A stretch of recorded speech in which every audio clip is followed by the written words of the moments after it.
Empezamos por Wicked. Era necesario, para estos puntos en donde el musical se ha visto bastante entorpecido, tener un musical clásico y que nos recuerde la magia que puede brotar a través de que vemos una película bastante bien hecha y bastante bien realizada. No es sorpresa para muchos que Wicked esté nominada, uno de los fenómenos interesantes en taquilla el año pasado. Varias semanas después de que vi Wicked, seguí cantando sus canciones como Defying Gravity o Popular y las seguí poniendo en loop en mi cabeza una y otra vez. Una película tan hipnótica y tan maravillosa como lo es una apuesta bastante segura para muchas personas. La parte musical es lo que tal vez tenga en contra para muchos votantes de la academia, pues no hay mucha gente afina a este género actualmente en las grandes audiencias tampoco. Pero si algo tenemos que apreciarle a la primera parte de Wicked es sin duda recordarnos lo maravilloso que es un musical cuando está bien hecho. The Substance, la apuesta más radical sin duda alguna de los premios, principalmente más por su fondo que por su forma. La película no va a dejar indiferente a absolutamente a nadie. Si lo ve necesario, su final tan radical y tan bañado de sangre, como si lo ven un poco excesivo para muchas personas. Un mensaje que no tiene que pasar por alto para ninguna persona, y un mensaje que, como ya lo dije, le grita a Hollywood en su cara todos los problemas que tiene. Aún así se atreve a hacer muchas cosas. Al ser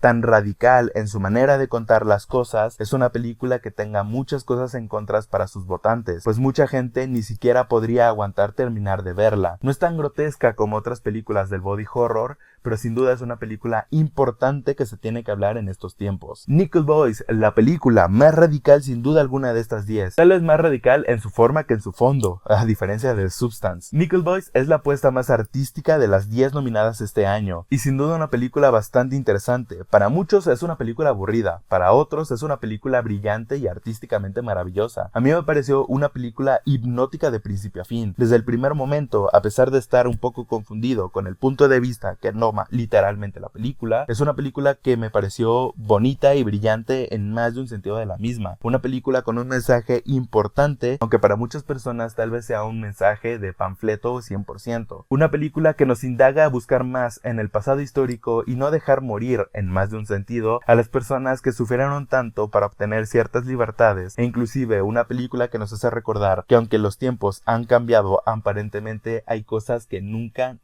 cambian. Emilia Pérez, la tan polémica película francesa que ha dado muchas cosas de las cuales hablar. Sin duda, antes de que empezara toda esta temporada de premios, Emilia Pérez se veía como una de las grandes contendientes. Solamente vean su victoria en los Globos de Oro. Una película que tal vez era más importante por el mensaje que daba a través de premiarla que por el mismo mensaje que trataba la película. Una película contradictoria tanto en su forma como en su fondo. Una película que quiere hablar de 1000 temas y termina hablando de absolutamente nada. Una película que quiere ser brillante, una película que quiere ser transgresora y una película que quiere ser importante, termina convirtiéndose en una película insultante, en una película irrelevante, en una película que esperemos que una vez que pase esta temporada de premios todo el mundo olvide. Dune parte 2. Si vieron mi video de mis películas favoritas del año pasado, se darán cuenta que para mí fue la mejor película del año pasado. Una película maravillosa y brillante que nos hace recordar lo hermoso que es cuando el blockbuster se junta con una película de autor, sin duda alguna. Para muchos una película insufrible, pues la primera parte no fue del agrado de la mayoría de las personas, principalmente de académicos. Por lo tanto, una película que se ve muy difícil que se pueda recuperar tanto en su segunda parte como en su tercera película. Dune me parece brillante porque a pesar de que ya tuvimos una primera parte de introducción, utiliza esta segunda parte para volvernos a introducir aún más elementos y expandirnos por completo lo que nos tenía planteada la película. Brillante desde el vamos y maravillosa desde el continuemos. Aquí se ve muy diezmado lo que pasa cuando tu película se estrena tan temprano en calendario, pues con su estreno en marzo, si mal no me acuerdo, hace que para el punto en donde lleguen las nominaciones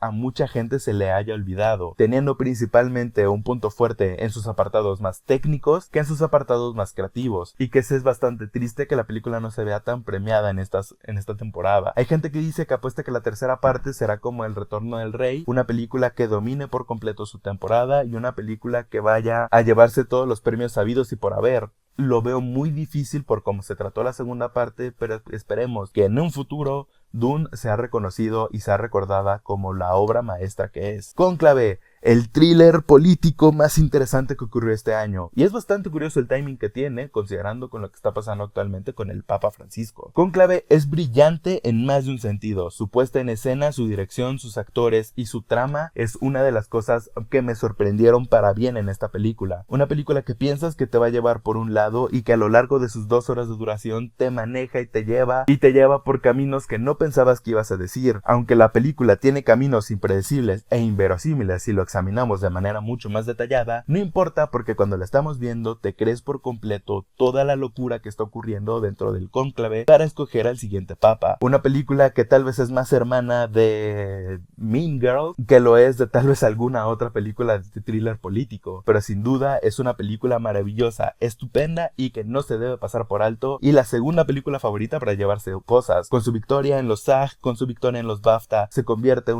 una de las 3 favoritas de llevarse este premio. A Complete Unknown, antes de que se vieran las demás películas, de las 10 nominadas me parecía que Wicked era la película más normalita, pero viéndola, A Complete Unknown es esto, un biopic clásico, un biopic que sigue los clichés que se han seguido a lo largo de la historia de estos biopics y que no es necesariamente algo bueno. No sé si es la mejor elección un biopic clásico, una película tan poco interesante realmente, pero una de las personas más sorprendentes que hemos tenido, como lo es Bob Dylan. Pues al final la película va a dividir muchos, tanto a los fans de Dylan como a los no fans de Dylan, entre si esta película es buena, si es mala, o si hace algo interesante o no con su misma narrativa. A mí en lo personal, a pesar de que me parece una buena película, no me parece una película que sobresalga en absolutamente ninguno de esos puntos, lo cual es bastante triste si lo vemos en una perspectiva más grande, pero que aún así está como recuerdo de la gran potencia que tienen los estudios en estos tipos de premios. The Brutalist, la gran obra maestra de Brady Corbet, sin duda alguna, la mejor película de estas 10 que están nominadas, una obra maestra absoluta y una de las mejores películas no solamente del año,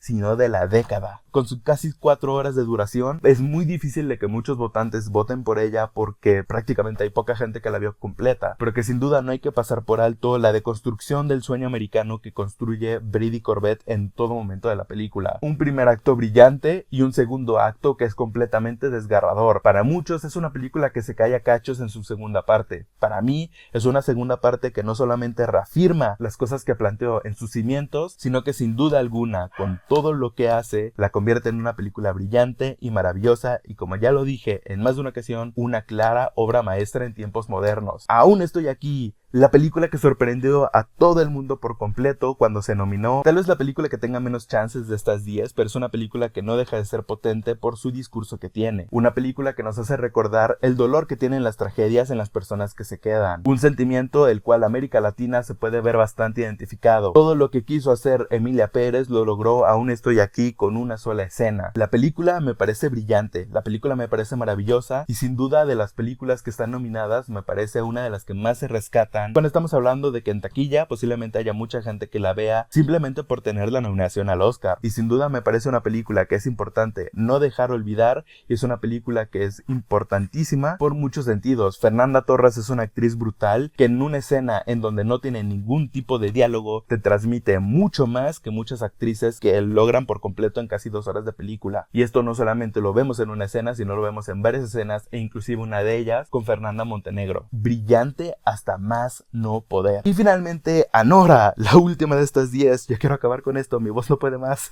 La obra maestra de Sean Baker, la película que se llevó el premio de los directores, el premio de los productores y que es la favorita para muchos para llevarse el premio de la Academia. La película puede ser muy divisoria por diferentes razones. Por un lado, va a tener a su favor a muchos de los votantes jóvenes de la Academia, pero por el otro va a tener en contra a mucha de la parte conservadora de la misma, porque no sabemos aún si la Academia está dispuesta a premiar una película que hable de las trabajadoras sexuales tan abiertamente como lo hace Sean Baker con Anora. Si este no es el momento para premiar a Baker, veo muy difícil de que este momento se vuelva a repetir a lo largo de su carrera. Una película que tal vez no es tan radical, pero que sí es explosiva. Una película que sí es un caos por completo de principio a fin, pero un caos controlado y un caos que logra que te mueras de risa en más de un sentido. La película me parece brillante en más de una parte, no solamente por sus grandes actuaciones, por su ingenioso guión, no solamente por su maravilloso montaje, serie, sino porque la película puede tener un combo ganador interesante, con dirección, edición y mejor película detrás. Veremos si Sean Baker también se lleva la parte de dirección o si se la lleva Brady Corbet, esto ya lo hablamos un poco anteriormente, pero sin duda Anora es una película que me parece de las apuestas más seguras. Ranking personal: en 10º lugar Emilia Pérez, en 9º lugar A Complete Unknown, en 8º Nickel Boys,